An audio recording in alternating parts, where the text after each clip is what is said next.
Hey my dear pirates, you are on channel Straw Hat's One Piece Theories, and in today's video we're going to talk about the possibility of the legendary sword of the former pirate king Gul D. Roger being in Shanks' possession. Although the fate of Roger's saber, which has the same name as his son, Ace, is a mystery, it seems that everything indicates that Shanks is in possession of this legendary weapon, which is one of the 12 superior grade weapons. In a past video we commented on the possibility of Luffy finding this sword in Laugh Tale, but what if it is closer than we think?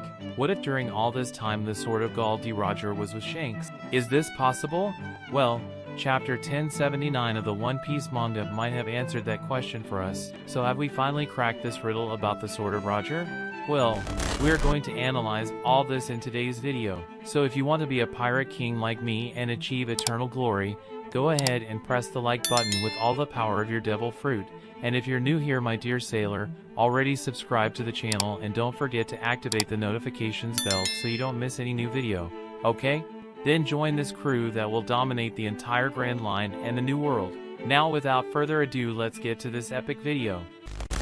And well my dear pirate, in a previous video I commented on the possibility that Luffy ended up finding Roger's sword in Laugh Tale. After all, it was always very strange the way in which this sword disappeared, and on the day that Roger went to surrender he was still in possession of his sword. So in that video I commented on the possibility that Roger left his saber in the possession of his wife, Portgas de Rouge, so that she could keep this sword that was named after her son and later hand it over to someone trustworthy. And the only people Roger trusted most of all were Silver's Rayleigh, who was his right-hand man and first mate, and the still young and inexperienced Shanks, who even got to receive Roger's straw hat.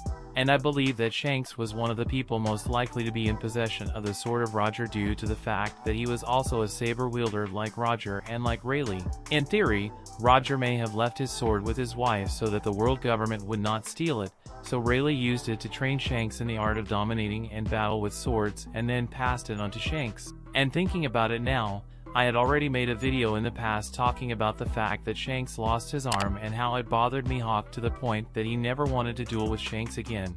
In that video I commented on how strange it was that Shanks used the scabbard of his sword on the same side of his right arm, since to draw a sword the right thing would be if Shanks kept his sword on the left side of his body, that is, all of that indicated that Shanks was left-handed.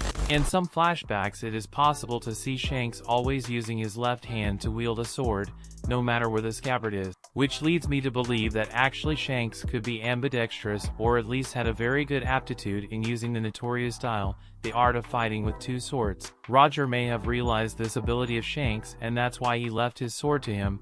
This is interesting to imagine because there is a theory that both the fruit that Luffy ate and the idea of a next savior of the world, a next king of the pirates, was actually Roger's son, Ace, and not Luffy.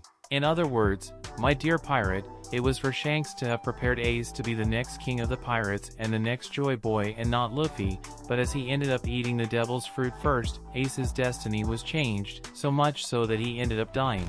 Of course, this is just a theory, but it's still interesting to imagine this scenario where Roger entrusts Shanks with his hat and sword so that he can prepare his son to be his successor. But even though it is a theory, after chapter 1079 of the One Piece manga, well, it seems that this theory may end up becoming true. After all, Shanks ended up humiliating Kid and his entire gang, but the most interesting part of it all is that Shanks ended up using a skill with his sword very similar to the one Roger used. The skill is called Kamusari. It's a very powerful cut that we saw Roger use against Odin in the fateful encounter between the Roger Pirates and the Whitebeard Pirates. Of course, this may just be a reference to his great mentor and Shanks' ultimate idol, but this does open up a possibility for us to imagine that Shanks' Griffin Saber is actually Roger's Ace Saber. And yes, I know you're thinking of saying that the handguard of the two swords are different, and indeed they are, but that doesn't mean much, because if the initial idea was to hide the sword, why not change its handguard in your name? Especially because, as I always like to emphasize, Shanks is one of the most mysterious characters in One Piece. Many believe that he may even be the true enemy the true villain, so who guarantees that Shanks is not hiding this secret from us anymore? But now I want to know your opinion about everything we commented here today. Do you believe in the possibility that Shanks received the Sword of Roger and then changed his handguard to be able to hide it? Could it be that Shanks' Griffin sword is actually the former Pirate King's Ace sword? But of course, if you made it this far, it's because you like the content, so it doesn't hurt to subscribe to our channel and become one more member of our fleet, my dear sailor. And of course, do not forget to press the like button, that helps a lot in spreading the video and the channel, so help us to become the largest fleet of pirates here on YouTube, okay? A big hug for everyone, and until the next video.